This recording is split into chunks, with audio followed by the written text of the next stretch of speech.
हाँ, तो वैसे मैंने जो है स्ट्रेटेजी आपको बता दी थी कि आरएस में आपके पॉलिटी के 25 प्रश्न जो है वो आते हैं।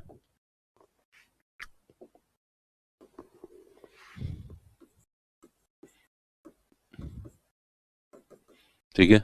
और 25 में से करीब 15 प्रश्न जो है वो ये इंडियन पॉलिटी के आते हैं, और 10 प्रश्न जो है वो स्टेट पॉलिटी के आते हैं। लेकिन स्टेट पॉलिटी के 10 प्रश्न भी तभी सही होंगे जब आप इंडियन पॉलिटी आपके अच्छे पढ़े हुए हों। तो ये सबसे ज्यादा इसको सही तरीके से करना बहुत ज्यादा जरूरी है। उसके बाद इकोनॉमी। इकोनॉमी के करीब 20 प्रश्न जो है वो आते हैं।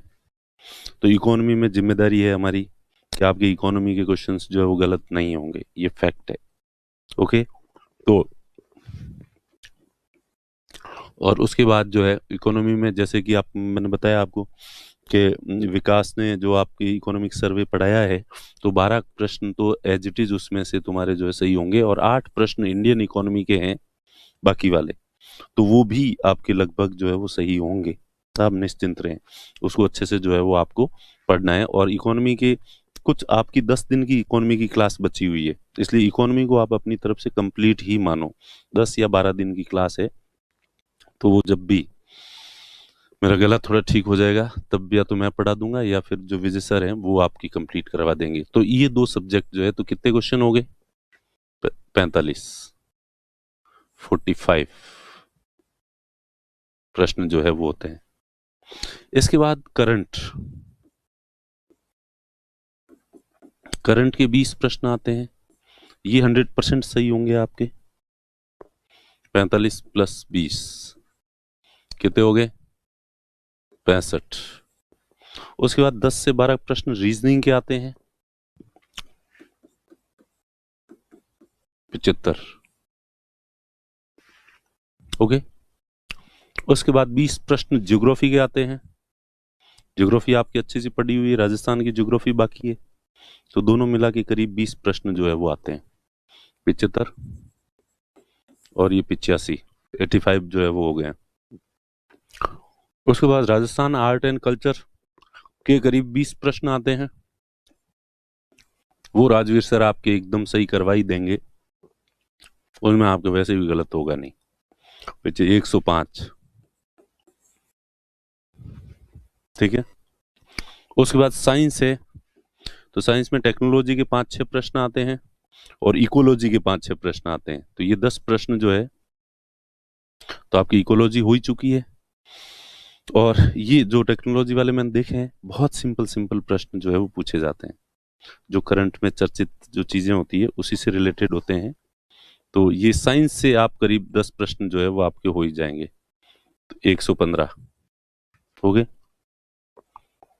तो ये आपकी अब हिस्ट्री आप कम से कम पढ़नी है आपको। हम पहले के जमाने में तो हिस्ट्री पढ़ाते ही नहीं थे जीएस में।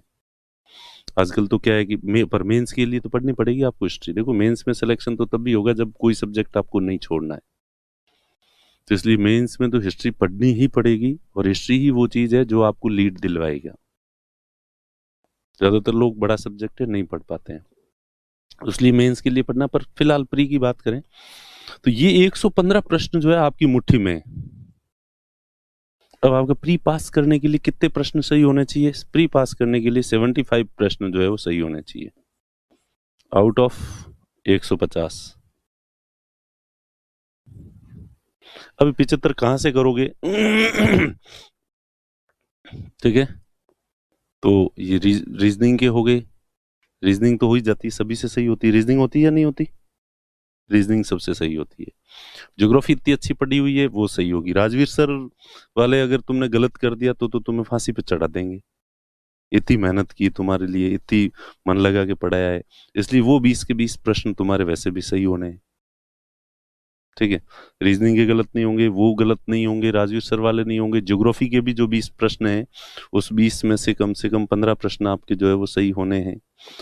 पॉलिटी में तो हम आपके गलत होने देंगे ही नहीं। तुम कोशिश करोगे कि गलत करें, लेकिन मैं होने दूंगा नहीं, और कोशिश करके देख लेना। और इकोनॉमी में इन दो सब्जेक्ट की तो पूरी जिम्मेदारी है। जिस समय एग्जाम हॉल में जाओगे, सबसे ज्यादा तुम्हारा जो कॉन्फिडेंस होगा और जो इकोनॉमी वाला और पॉलिटी वाला जो पोर्शन आएगा, तब तुम जो है धड़ाधड़ उस तरह से जो है वो प्रश्नों को करोगे। ओके, तो और करंट की क्लासें तो अभी कंटिन्यू चल ही रही है, और लास्ट में आपकी जो भी करंट है उसको समराइज करके 5-7 क्लासें और अलग से लगाएंगे, और उनमें आपको जो टॉपिक बताएंगे उसमें से ही जो है 15 से ज्यादा प्रश्न जो है सीधे सीधे सही हो जाएंगे तुम लोगों। ठीक, तो करंट की चिंता मत करो। करंट में लास्ट में और उसको समराइज करके शॉर्ट करके कितने ज्यादा जो बताएंगे वो भी वो कर लोगे। अभी भी वैसे देखते रहना, क्योंकि ये सबसे ये सिंपल होते हैं करंट के जो होते हैं, उसमें पीछे कुछ समझ में आना नहीं आना, तो देखो इकोनॉमी में तो क्या होता है कि समझ में आया कि नहीं आया वो झंझट होता है। करंट में ऐसा कोई झंझट जो है वो नहीं होता है। तो इस हिसाब से अगर देखें तो प्री क्लियर करना बच्चों का खेल है, कोई भी कर सकता है। और पिछला वाला संडे का सेमिनार आपने सुना हो नहीं सुना हो, उसमें मैंने क्लासिफिकेशन करके बताया था कि किस सब्जेक्ट से कितने कितने प्रश्न जो है आए हुए हैं पिछले 3 बार के पेपर में। वही उस आधार पे बता रहा हूँ मैं कि इन सब्जेक्ट से इतने इतने प्रश्न जो है पिछले दफा में आए। प्लस मैंने उसमें बताया था कट ऑफ जो है वो बहुत ही कम 60 पर क्वेश्चन ही जाती थी इतने साल तक तो, पर इस बार जो है 60 की जगह 70 जाएगी या 75। अपन सेफ लेके चलें। 75 प्रश्न अगर आपके सही होते हैं जिसमें नेगेटिव नहीं है, ठीक है, 75 प्रश्न सही होते हैं तो 100 नंबर आते हैं आपके, जबकि आपकी कट ऑफ 85 मार्क्स के आसपास जाएगी। यानी कि अभी भी आप लोग जो है वो कितने 10 एक प्रश्न और कम कर दो, 65 भी कर दोगे तो भी सिलेक्शन हो जाएगा। पर अपन 65 का टारगेट लेके नहीं चले, अपन टारगेट लेके चलें 75 से 80 प्रश्न जो है आपके सही होने चाहिए, और करते हैं लोग। और उसी सेमिनार में मैंने एग्जाम्पल दिया था ललित का,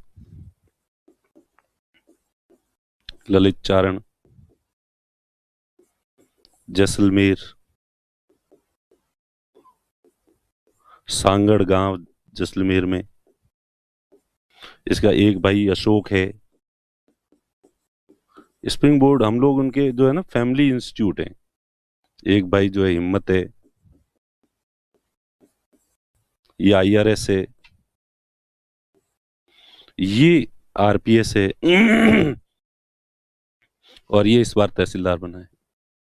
तो पूरा परिवार ही सेलेक्ट हो गया सिर्फ इसलिए कि स्प्रिंग बोर्ड के प्रति पूरी फेथ, पूरी श्रद्धा, पूरा विश्वास किया, और जितना कहा उतना ही किया। 1% भी मन में जो डाउट है वो नहीं रखा। सबसे पहले हिम्मत आया था, हिम्मत ने फिर अपने भाई अशोक को जो है वो बुलाया, बड़े भाई को, फिर इससे भी बड़ा भाई जो ये सेना से रिटायर्ड होके और प्री से जस्ट 2 महीने पहले एडमिशन लिया ललित ने, और एडमिशन के समय आया और कहा सर मुझे कुछ भी नहीं आता, ब्लैंक, जीरो। और उसके बाद तैयारी करके और प्री में 98.56 कुछ थे, यानी कि 75 प्रश्न जो है वो सही कर दिए। एक सेना से रिटायर होकर आने वाला व्यक्ति 2 महीने की पढ़ाई करके, सिर्फ नोट्स पढ़ के, स्प्रिंग बोर्ड में जो बताया जा रहा है वो पढ़ के 98 मार्क्स ला सकता है। तो इसका मतलब आप भी ला सकते हो। फिर भी नहीं ला पाते हो तो आपको तैयारी करने का कोई अधिकार नहीं है। ओके, तो ये तो है रणनीति। अब इसलिए आपको कोई घबराने की जरूरत नहीं है।